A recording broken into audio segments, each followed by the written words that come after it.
Jama'a assalamu alaikum wa rahmatullahi wa barakatuh.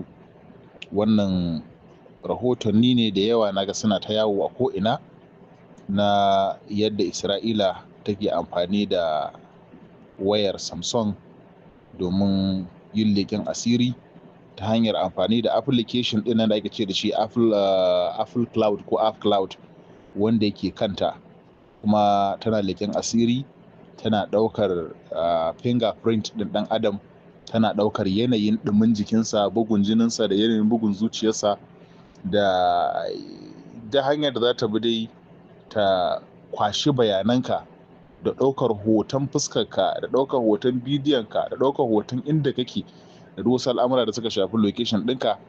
Duka an gano a cikinta akwai tsare-tsare na wannan leƙen asirin, wanda sun gwada yin wannan a ƙasar Egypt.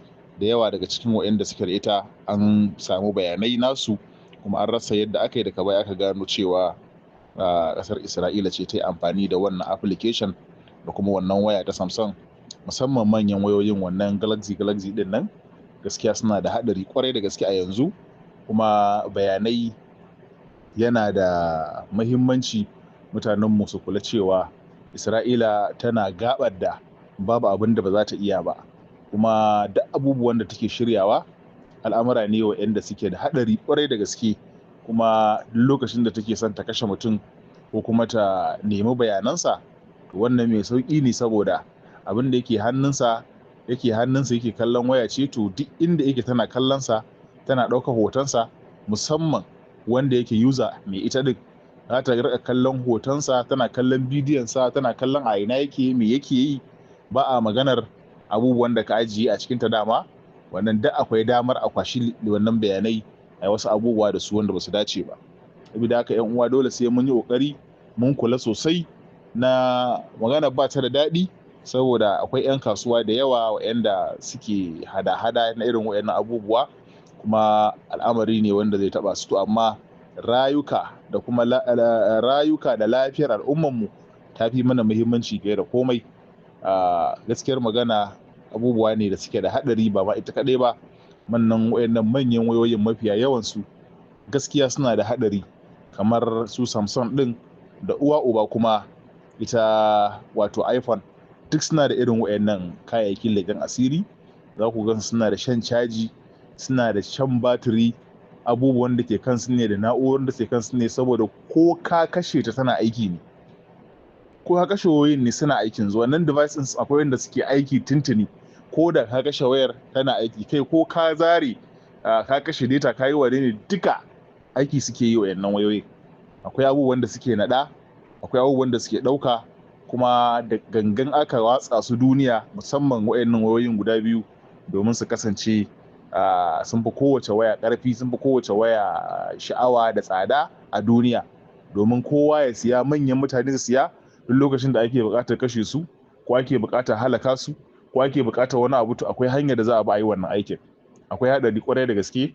Mun ga yadda suka yi amfani da waya a Pager suka halaka al'umma da yawa a ƙasar Lebanon.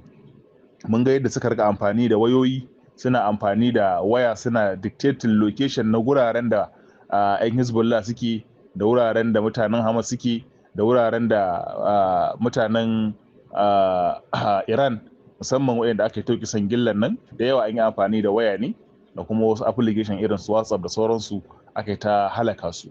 Dole sai mun kula sosai, sai mun kula sosai, sai mun kula sosai.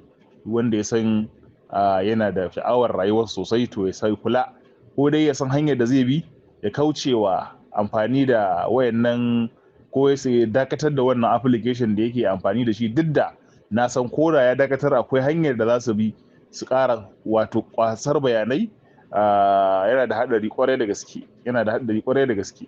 Waɗanda kuma suke da sha'awa wanda su canza wani kamfanin da yake da tsaro sosai, wanda akwai ɗan sauƙin al'amura, although wayoyin kusan mafi yawa manyan nasu ne, amma dai rayuwa cikin aminci da kuma 'yanci da kuma privacy, ba abin da ya privacy muhimmanci. A ce wayarka da take asirinka, bayananka da komai yana ciki, a ce maƙiyinka kuma yana kallo, maƙiyinka yana kallo, ya ga dama zai samu access da wayannan bayanan, ya kuma yi amfani da su wurin da bai dace ba.